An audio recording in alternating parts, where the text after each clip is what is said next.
And this is Real Estate Underground. Greetings and salutations, Real Estate Undergrounders. It is Ed Matthews with the Real Estate Underground. Thank you so much for joining us today. Today is a very interesting conversation.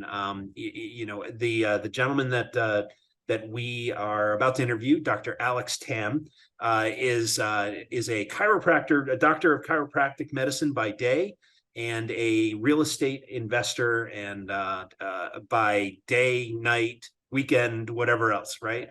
And Alex, you and I met on LinkedIn a few months ago, and I got very interested in Zephyr, your company, and I'm absolutely fascinated by your approach. And so, welcome to the show. Thank you so much for carving out time in a very busy schedule, I imagine. So, thanks. Welcome. Oh, well, Ed, thank you for having me. Yeah. So Alex, for those, I've been following you on LinkedIn for probably about 4, 5, 6 months now. But for those of us out there that haven't discovered you yet, why don't you tell us about Zephyr and your firm and your company and how you got here? Yeah. So Zephyr Equity Group, how we got started was I was initially, just like a lot of people listening to your show, a limited partner investor. Yeah. Back in 2018. And I went to a conference, heard about syndication, didn't know what it was, but I just jumped in, and said, wow, this is what a wonderful opportunity. Yeah. Because I went to that conference for business. It was a business conference. But just like a lot of business owners, a lot of doctors, we don't know how to invest, right? And after a few years of doing that, I joined a real estate education program because a lot of my friends who were doctors were asking me about, hey, what are you doing for investing? What are you doing for investing? I would tell them, but I didn't feel like I had the confidence to tell them exactly this is what I was doing because I was just limited partner. As a limited partner, sometimes it's easy. You write a check, you send it in, you get a return. That's it, right? Right. Good but talk. when you're when you're actively doing it, it makes a big difference. If I'm going to talk about it, I need to be educated. Right. And through the people that we've met in the educational program, we start really actively doing it. So that's now we are 3 general partnerships in real estate. We have Congratulations. 5 other JV opportunities, and we're closing on another one in about 40 days or so. So very, very exciting stuff over here. Now that we're able to bring in other investors, other doctors, other business owners, Sure. Really people who want to get into it. And that's how we got to where we are when we formed Zephyr Equity Group. Excellent. Well, congratulations on all your success. The thing I'm always interested in is, how do you pick your partnerships, right? And so, like for me, I went back to my alma mater and looked for accredited investors there.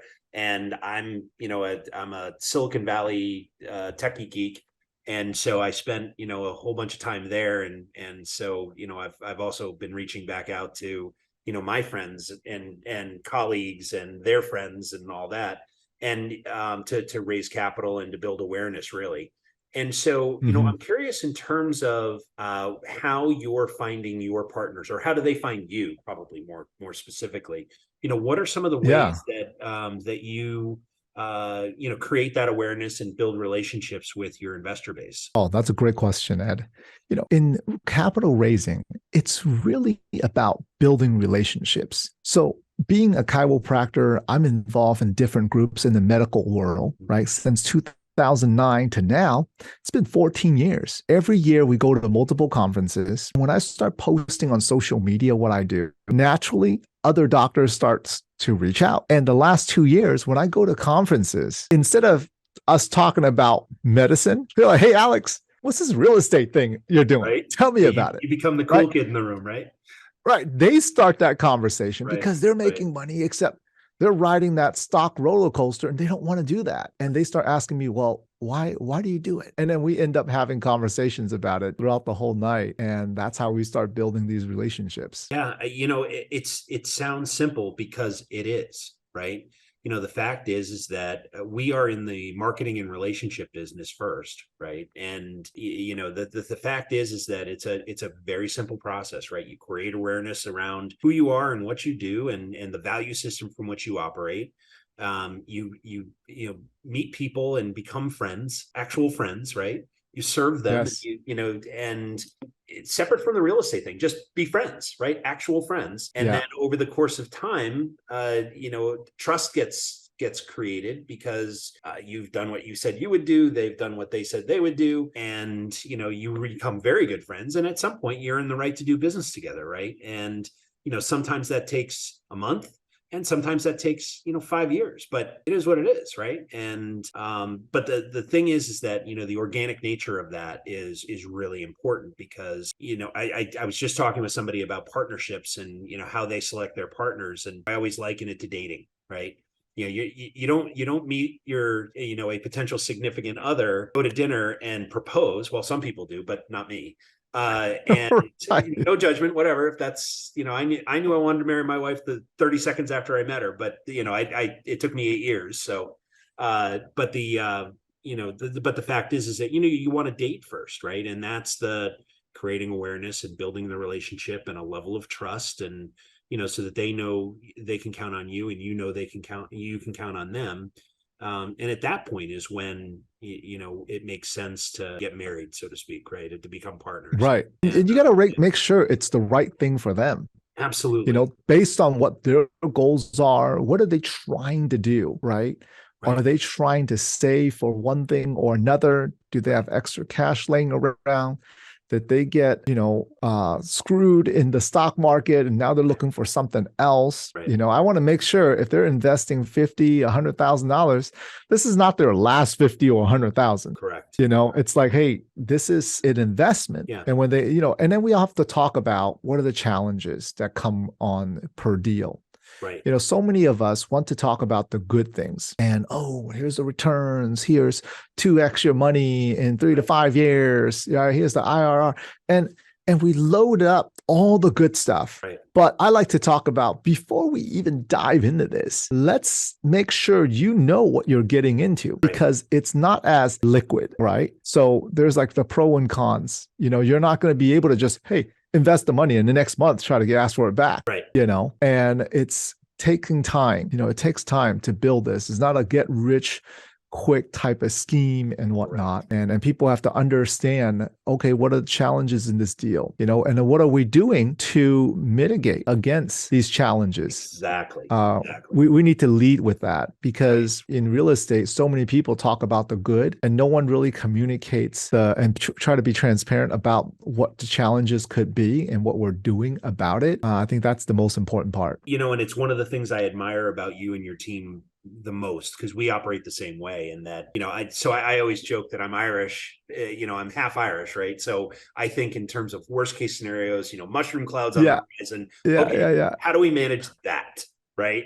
And then work backwards to none of that stuff happens and we're pleasantly surprised and everything goes well. Right. But me and our team here are wired the exact same way. I would rather have you go in eyes wide open and know, because every project has a curveball, right? Every single one. Mm-hmm. Some of them are fairly minor and we handle them. Some of them are a pretty big deal. Right. And, you hope that you catch everything during the due diligence process, but, sometimes you don't. And it's okay. You just have to have a plan on how, okay, here's how we're going to manage that. Right. And have it before it happens, not while it happens. Yeah. I mean, we recently did a due diligence walkthrough and found out that every HVAC machine, 90 of them are going to really end and break down within the next 2 to 4 years. And that's every single one. It's due for it already. Right. End of life. And the seller did not want to budge on the cost, the credit, nothing at all. And we said, okay, it's okay. We walk away from the deal. And then, as an operator, we're operations first. Our teams that we work with we're not going after deal by deal just for acquisitions and whatnot. Right. And I think that's what separates what we do. And I'm sure what you and your team does as well, versus some other people out there who are very transaction heavy. Yeah. but on act are fees, not, right? yeah, they just, make money on act fees, not really operations. Yeah. Sorry, I slipped into vernacular there. Act fee is acquisition fees for those folks that Right. don't I know. It's so easy for us to I do know. that. Yeah, I was Yeah, having a conversation the other day, and when we talked about DSCR, right, and three of us knew what it was. The fourth person, I could tell by their body language, right, it just caught them off guard. And right. I said, "Have you heard that before?" Yeah, yeah, and Yeah, sometimes it's embarrassment or pride or whatever. They don't want to admit it, right. but they're then Yeah, grateful. You but you, say, okay, here's what that means, right? yes, yes. So, in terms of real estate as an asset class, right? And you working there, obviously you're a doctor. I know that you also run other small businesses. Clearly you're very highly competent in what you do. And you chose real estate. And I'm curious, Mhm. what was it about real estate that drew you in, as an opportunity to, build cash flow and ultimately build wealth? Yeah. I look at real estate as a separate, it's another business, Yeah. right? It needs marketing, Yep. which we know about. You got to know about people, Yeah. right? You got to know operations, the finances. So it's running a business that is very long-term focused, Right. not like a quick thing. We're not looking for a quick turnaround. You have to operate it well in order to be successful. And what drew me to it is the fact that the idea of financial independence, which is where passive income, right, matches your expenses, Yep. is doable in real estate Yep. over time. And, growing up, Ed, I was never taught that. I was taught work until you're 65. Yep. Then you hope that the money that you saved in your pension, 401ks and whatnot can pay you for the next 20 to 30 years if I end up living that long. But you're just hoping, right? But with real estate, oh my gosh, it's doable. And I sat down and I crunched the numbers. Okay, if I invest this much and the returns cash on cash is, let's be conservative here, is this percent, how much do I have to invest to cover my expenses? And I said, it's possible. Like, this is actually possible. Yeah. So, as a doctor, you never know what's going to happen. If you don't work, the money doesn't come in necessarily, even Right. though we have a phenomenal team and we've built a phenomenal team for it. But what it came down to was I wanted something that was more reassuring, that was going to be stable. People always need a place to live, right? Food on the table, clothes on our back, place to live. Those are some guaranteed things that we need. And I like the fact that it's a hard asset and that it's still very easily diversified. People say, oh, well, if you invest all in real estate, then it's not very diversification. I said, well, you got to look at the three things here. You got to look at operators, location, and an asset class. Right. Right. Right. Very true. You can't have all three the same, but as long as one of them's different, you're starting to diversify your investments. So that's what I love about it. Yeah, and it's interesting. I mean, you are involved with projects all over the Midwest and Southeast, if I'm not mistaken, right? Yeah. Correct. So diversification is so important, and like you said, I mean, Right. it's diversifying can be location, it can be the operator, it can be an asset class. So you put some money in multifamily, you put a little bit of money maybe in self-storage or industrial or whatever you're comfortable with and whatever you understand. But that's the key, right? Is first off, understand it, but also spread it out a little bit. You don't want to buy 14 properties in the same neighborhood in the same zip code and hope for the best, right? That's right. Even to guys like you and me, that feels risky, right? Exactly. Right? Yeah. Yeah. And so, in terms of the decision to be a capital raiser versus an operator, right? You run other businesses, so why not run this business? What's your thinking in terms of where you fit in that kind of general partnership structure? No, that's a great question. I looked at the different roles in real estate. Yeah. Upon learning about multifamily, I didn't know that there were so many different roles. Right. So one of my coaches told me, he said, Alex, you got to figure out what role you're going to play. And I said, what do you mean? I thought I was just going to come in and buy apartments. Right. No. Not well. It said you can do that on like a fourplex, 8, maybe even a 20. But if you're going to get bigger, right? Like the GPs that we're in is like 50, 96 units and up. Right. You got to look at, okay, there's partnerships. I said, so what are the roles? They said, well, you're either boots on the ground, you're finding the deal, right? You're asset management, okay? You're capital raising. You could be a KP, So finance. I mean, there's multiple roles. So define KP for us. KP is key principal, right? You have to be on the loan and you have to have a certain net worth, okay? And also a certain number of liquidity, right? Yep. So I looked at the roles. I said, okay, what are we going to do? Well, if I'm going to be boots on the ground, that means I'm going to be competing with other people who are already literally boots on the ground. Right. And I said, I am not in the Midwest and I am not in the South or the Southeast. Can't compete there, right? I'm used to what do I fit in best? I also have a marketing company that works with other doctors to help them market their companies as well. So we do like Facebook ads, Google ads, and we do everything in-house for our practice.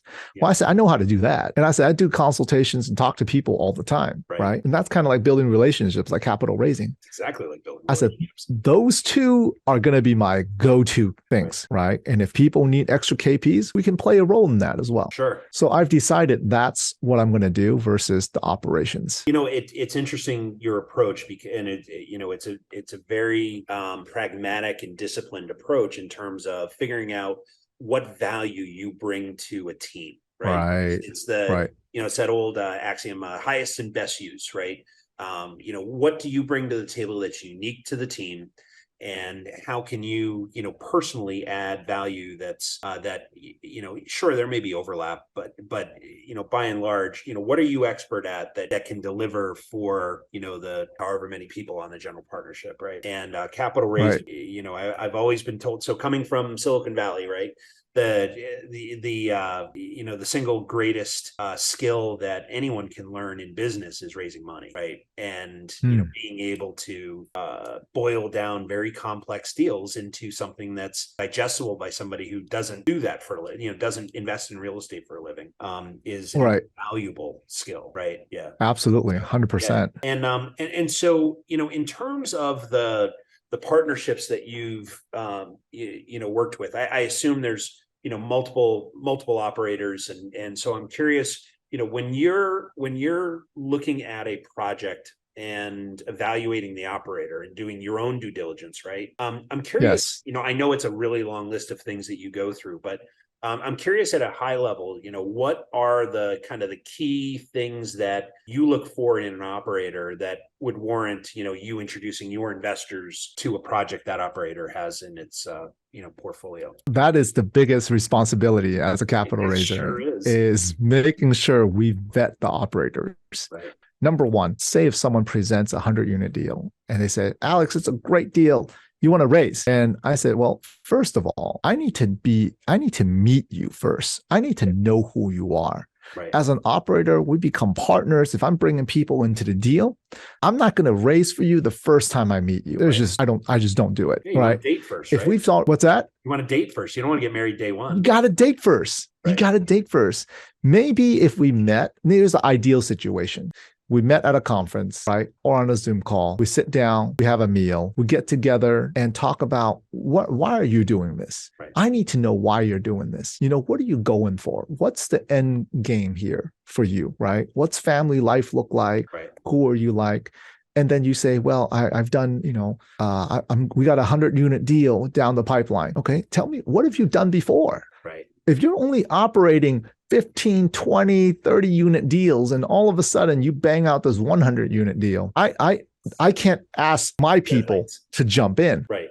You see, I said, well, unless one of my criteria is that you have to have done something similar, or one of your partners, the key guys have to have done something similar. If you don't have someone close to you in your group that have done something similar, and operated one for at least 2 years, or have came in and exited one, and I'm not going to play ball, because I don't feel comfortable putting my own money and my investors' money into a deal like that. I agree. It's interesting. So we're, at Clark Street, we're getting into development, and we're looking at a 80+ unit development. And it was the first thing I thought about.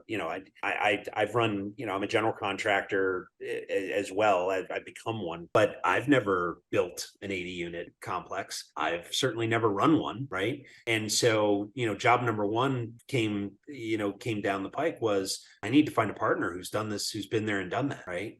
or group that has, extensive experience. So it doesn't mean, and I think the point you made is a really good one, in that it's a fine point, in that it doesn't have to be you or me, right?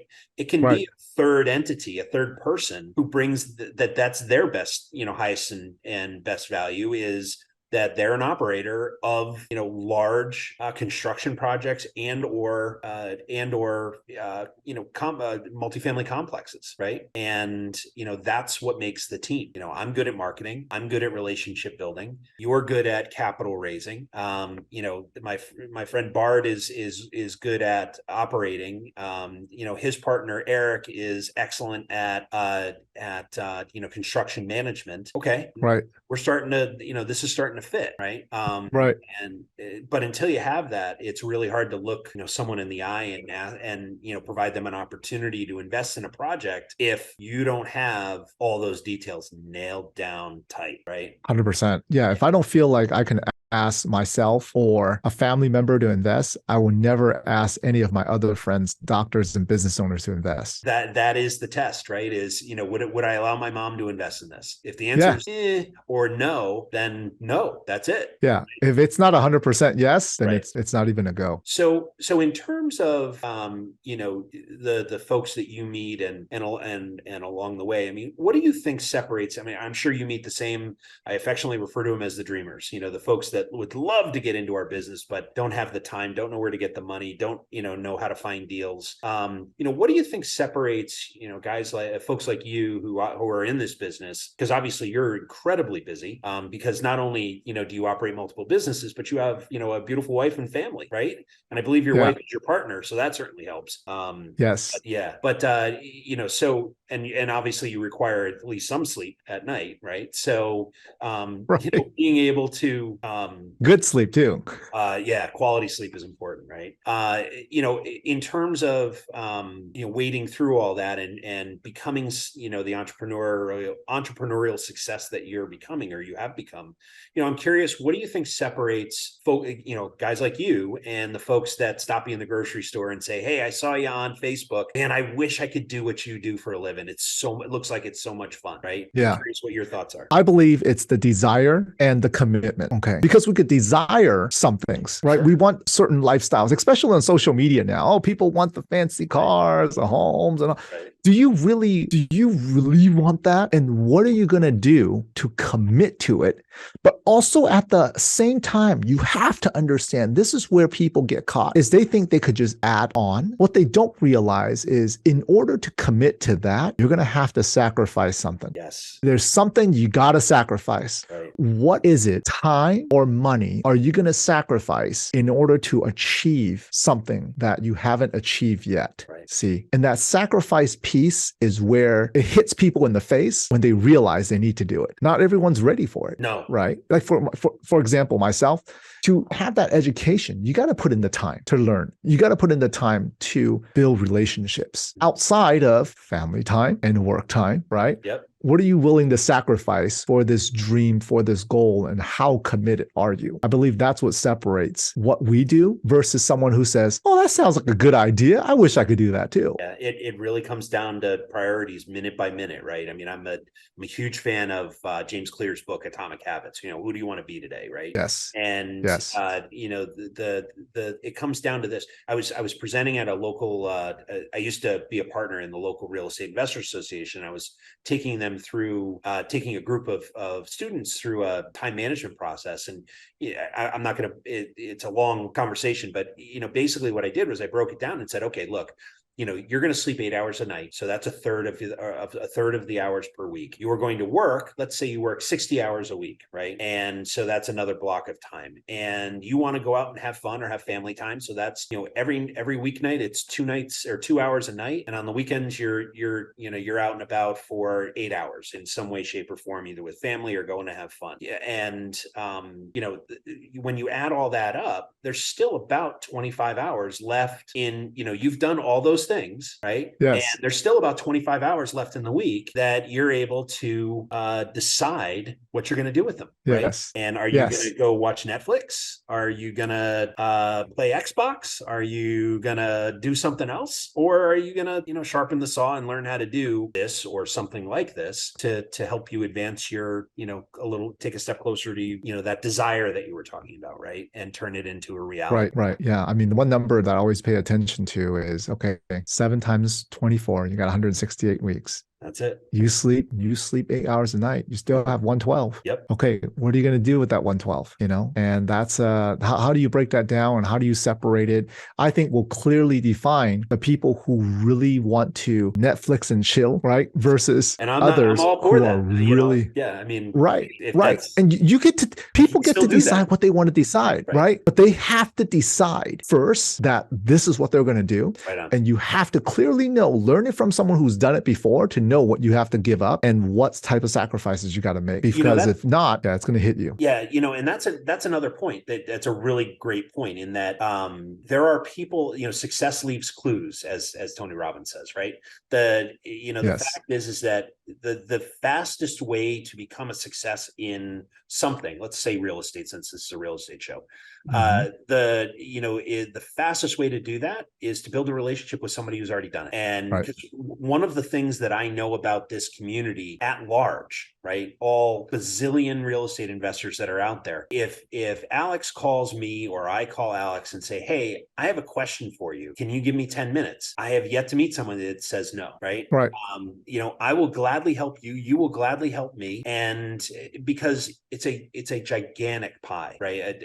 Pizza pie, right? And there's plenty of slices for everybody. It's not, you and I are in the same business. We are not competitors, right? We're actually potential partners, But, and but the fact is that the fact that you said that is really important. Is find a mentor or set of mentors who can help you figure out, what your highest and best value is in this industry, and then how do you become educated? How do you put in your 10,000 hours to understand? And it's not that long, by the way, to understand, right? To understand exactly how this business works and the role that you are fulfilling. How can you be exceptional at it, right? Correct. That's it, man. So I'm curious. You mentioned mentors, and I jumped on it. I'm curious about your mentors, right? And I suspect I know who your coach was, but I'm gonna let you say it.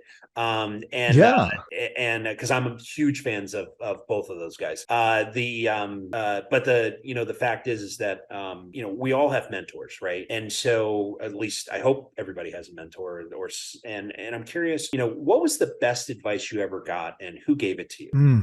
Some of the advice I've gotten that has laid out my foundation is early on when I was in the beginning of practice. I was part of a group, and this mentor, there's some big things. He said this. He said, the hole you get through will never be bigger than the hole you give through. And I said, what does that mean? And he says, in life, people always think of they take. They never think about what they could give to others. And this was instilled to me back in 2010, 2011. And he says, whatever you do in life, the more you're able to give, the world will give back. May not be right away. He says, it rarely is right away. But ultimately, the act of your universe will come back around and you'll eventually get. But if the only thing in your mind is what you can get out of everything instead of giving, you'll never get what you truly desire. And I think that's ultimately one of the best advice I've gotten from a mentor.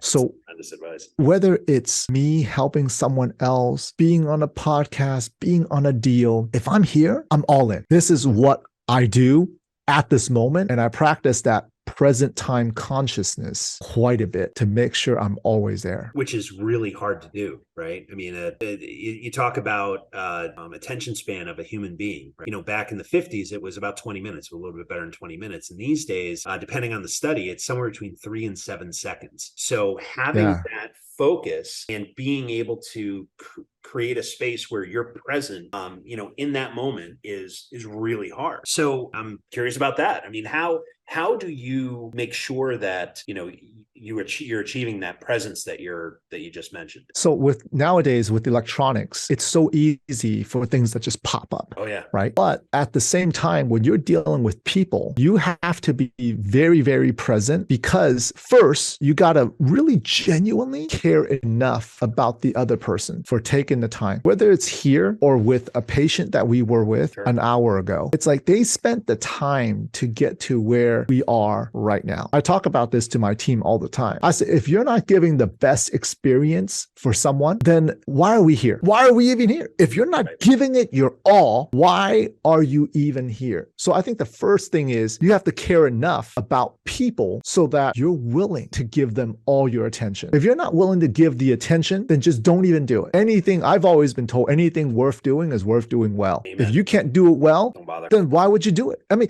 I take the same mentality that I do with treating patients as I do with everything. I've always been told how you do anything is how you do everything. Right. And how we treat patients is I look at the whole picture, and you got to figure out, where am I going to be able to help this person to transform their life to where they are, to where they really want to be and desire to be. And it's the same thing in any business that I do. It's how can I help this person? Like we run a virtual assistant business. Yeah. I won't hire someone for a virtual assistant if I don't want to hire that virtual assistant myself. Right. And that's how I do everything. The same treatments that our patients get here is the same treatment that my mom gets. Right. So that's how I do everything. It's amazing. It's why you're successful. The fact is that, karma is a real thing, right? And if you contribute, even at a charity level, right? I'm not talking about just service, like what we're talking about here, but even at a charity level, guarantee you the dollar you give that charity or whatever, your time, whatever, you get back fivefold. And again, you had it right. And it may not be today, but it may be, 5 years from now when you need the service of that charity for whatever reason, right? American Red Cross, right? You never know. Right. The 45 minutes it took you to donate blood at the American Red Cross, 5 years from now, you may be on an operating table and need, someone else to have done the same thing. Right. And I would submit that's part of the payoff. And you're not doing it for that, but you're doing it because it's the right thing to do. But, but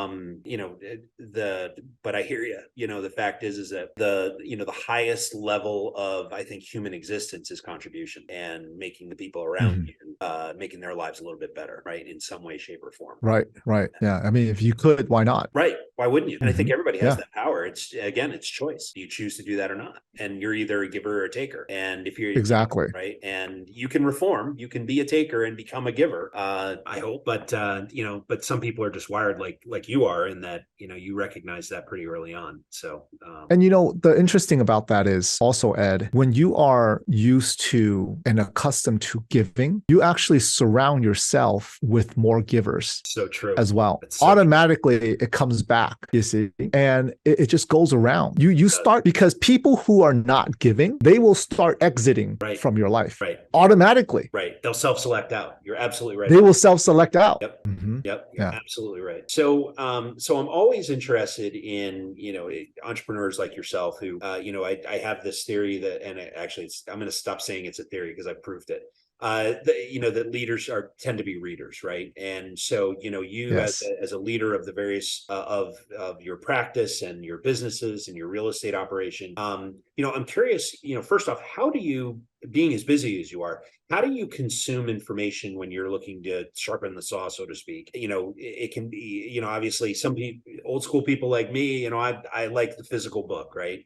Although I do listen to a lot of podcasts and audiobooks as I'm driving around, because I can't listen to the news because it makes me upset. But so I focus on productivity and self-improvement instead of politics. But there's so many different ways to learn now, right? Between YouTube videos and podcasts and audiobooks and physical books and some conferences, webinars, you name it. And so I'm curious, how you sharpen the saw and what you use to continue to grow. And then I'm also curious about who you're paying attention to these days in terms of authors or creators. Absolutely. You mentioned leadership, and one of my favorite leadership books, I actually have stacks of them right over there, is The 21 Irrefutable Laws of Leadership by John Maxwell. I give that to our leadership team here. I urge people to read about it and read it, because I feel that whenever I hire someone, I'm trying to build a leader. I'm not just trying to build another person to work for me that can take tasks. I'm trying to build a leader. So I love John Maxwell. The key for me is I don't have time to sit and read, and I read slow. I rather play an audiobook at 1.25 speed. And at the same time, recently in the last couple months, I realized I can work out, exercise, and listen to podcasts. And I've drawn to Ed Milet's podcast more recently, more than any other podcast I have listened to. Maybe it's because he actually attended one of our medical conferences and spoke. And after that, I was drawn to it. And here's how I do it. When I'm actively, I had a connection, you had a live connection, and you feel like you're just drawn to it a little bit more. I would work out and listen to it. And there's some clips where I was like, wow, what did he just say again? And then I would listen to it. If I felt like while I was working out and it was phenomenal, which most of his podcasts are, I will listen to it again when I'm not working out. And I will pick up some even more phenomenal things from it. Because there's always layers, in terms of the messages that are being sent. Right. So that's how I absorb a lot of my information, and of course going to conferences. Of course, So it's interesting. So I've discovered recently, actually, that so I'm a slow reader as well, but I can process Audible at pretty high speeds. And the thing I've discovered is if I have a physical book and I'm listening to whether that's on a Kindle or an actual book, I can read faster and retain more if, as I'm reading, I'm listening to it as well. My kids think it's crazy. But I can. So after I listen, it's like someone reading to you. It is. But you have it in front of you. So when I listen to a book and I feel like it's great, I go on Amazon, go back on there and buy the actual physical book. My wife is like, I thought you already listened to it. I said, but there's things in there that I need to circle and highlight and take notes. Exactly. I'm a very active reader. It's so true. I do the exact same thing. That's funny. If you look at a book that I've read, it's highlights and notes all over the place, and big arrows and dog-eared pages, and because you're engaging. You are engaging while you're reading. But I also want to use it, I want to implement what I'm learning, whether that's a productivity thing or something about the way my brain works, or learning, or real estate, or whatever. I want to hear it. I want to understand it. And then I want to turn around. I go, stop. Okay, we're going to stop reading the book, and I'm going to go implement that while it's fresh in my mind. And let's see if it works. And so, because the thing that I used to do, which really wasn't effective for me, was I'm a voracious reader. But I would read like 3 or 4 books, and then I'd be like, "Oh yeah, I think I remember reading something about the situation I'm staring at right now." And gosh, I can't even remember which book it was from. So I was I forced myself to make sure that when I find that gold nugget in that book, I stop taking notes and all that, but I stop and I figure out, okay, how are we going to implement this and whatever topic it is. That's huge. So I actually get stuff done now. It's nice. So let me ask you something, Alex. If you had to do it all over again, and you could take back all your knowledge and your expertise, but you couldn't take back the money or your portfolio, what would you do differently? Now sitting where you are today, I'm curious what you would do differently if you went back 15 years. I would have started 20 years ago instead of 15. I love it. Yeah. Because how I've gotten to where I've gotten to was an evolution of changes that took place. And people always ask me, what would you change? What would you change? And I said, the life that we have now is because of all the changes and sacrifices and the curveballs that were thrown at us. If I didn't have as many curveballs thrown at me in life, I can't guarantee you I'll be the same person that I am right now. True. You are the sum total of all the choices you've made in life up to this. Absolutely. Absolutely. So I said, I wouldn't change what I'll I'll do. I wish I would have done it earlier, Right. because the time is where it's at. Yep. The compounding of time and effort is what produces the results. So true. So true. So that's that's what I'll do. All right. That's an excellent answer. When you're not talking about real estate or any of your other businesses, and not saving your patients from bad posture and herniated discs, Right. what do you like to do in your free time? I just like to enjoy time with my wife and daughter. We love being in the outdoors. In Nevada, there is the ranges in the mountains where we look at beautiful wild horses. We take our car out in the mountains and ride around there. Say if we did that in the morning, and then in the afternoon, we'll go stand up paddle boarding, right? Or vice versa. You do one in the morning, do one in the afternoon. Sure. That's like an ideal day for us. If it would be like 100% completely just blissed for awesome. us I when we love get it. to do that. Yeah, and it's so much fun to have your family with you, and your daughter. So I'm learning this now. I have a 20-year-old daughter and a 15-year-old daughter, and my wife said this to me years ago, and it never occurred to me until she said it, which is that you only get the kids for so long, right? You only get them for 18 years, and then their life starts. And I mean, sure, they're part of our lives and all that, but it's different. It's different. You're not eating dinner with them every night. You're not driving them to school every day. You're not driving them over to their friends every day, right? It's entirely a different relationship. Now they're flying in with their significant other and their kids, your grandkids, and it's just different, right? So cherish every moment. Huge. Yeah. So Alex, I've really enjoyed the conversation. Thank you so much for bringing all of your experience and wisdom and lessons learned over the years. So if people want to learn more about you or Zephyr Equity, what is the best way to get in touch with you? They could hit me up on LinkedIn, reach out to me there. Just send me a direct message on LinkedIn, Instagram, or Facebook, or just shoot me a text message and say, hey, I saw you on Ed's show. My phone number is 775-717-0090. And just reach out, right? Just connect. That's what I love to do, is connect with people. And there's a lot of people who are thinking about investing that reach out to me on a regular basis. And, we direct them to whether it's books, we'll tell them how I done it.